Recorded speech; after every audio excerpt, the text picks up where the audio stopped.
So I saw this tweet recently, who is one celebrity nobody hates, and this was an easy answer for me. So I went with country superstar Dollyparton. Yeah, I was thinking about how we've gotten to this point, and Dollyparton really doesn't have any controversies, at least any notable ones that have really affected her career. Like, she's really able to kind of just appeal to anybody, and she's done a great job at that and like her imaging and stuff like that. So definitely praise to her for, keeping that up all this time because she's been doing music for like 5 decades, and she's also done all these movies and stuff like that.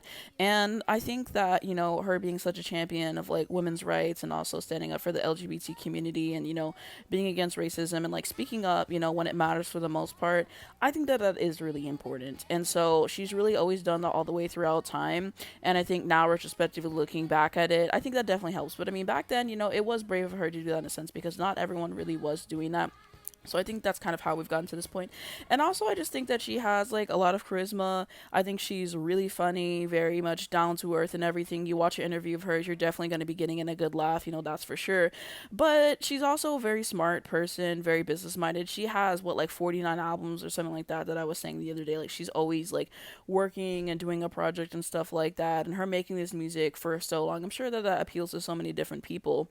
So I mean, I think that that's something there, and also literally about the fact that she's a country artist, but she was really able to push through to the mainstream. And I feel like country is one of the hardest genres to do that. And honestly, so the fact that she's been able to have hits like Jolene, 9 to 5, Coat of Many Colors, I Will Always Love You, which she wrote for herself, which was a hit, and then she gave it to Whitney Houston. It had 14 weeks at number one. Is something there. She's a really amazing songwriter as well, by the way, really great instrumentalist. So I think that she's really talented.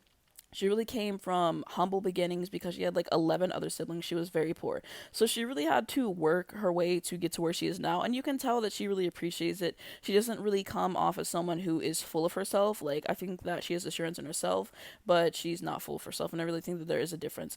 And, even whenever interviewers try to come for her, like Diane Sawyer or like other interviews for like her plastic surgery and stuff like that, like, she was not having it, but she always did it in a classy, respectful way. And yeah, that's basically why I think that Dolly Parton is so beloved. I think she's just done a lot of stuff right.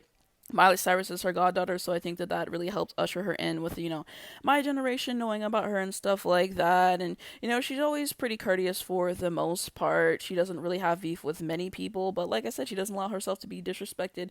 But she's so classy, and retrospectively, a lot of her, thoughts and opinions that she said has, aged well, but she's just very careful about her public imaging. That's what I've noticed watching her interviews and stuff like that. So, kind of that's how I thought that we've got to this point. But let me know your thoughts down below in the comments. But, this was the easy one for me, I will say. And then really quickly, I forgot to add, she's still serving to this day. I was just talking about this Rockstar album cover, but she was standing on business. The face card never declined. Hand on the steering wheel. Oh, I gotta tap in and listen to this album. And yeah, that's kind of another thing talking about the humble thing, because I believe they wanted to induct her into the Rock and Roll Hall of Fame, and she was like, no, I don't make rock music. But then they kind of encouraged her to do it. And then she's literally making this entire rock album. I think they wanted to honor her with like some medal or something like that, and she was like, no, like, I don't want to take this honor, and she politely rejected it. For being at her caliber of fame and to still be, this respectful and stuff like that, I'll take it. I'll take it. It's not really something that you see so often. People get a 20th of her fame and then they just start acting all goofy and stuff like that.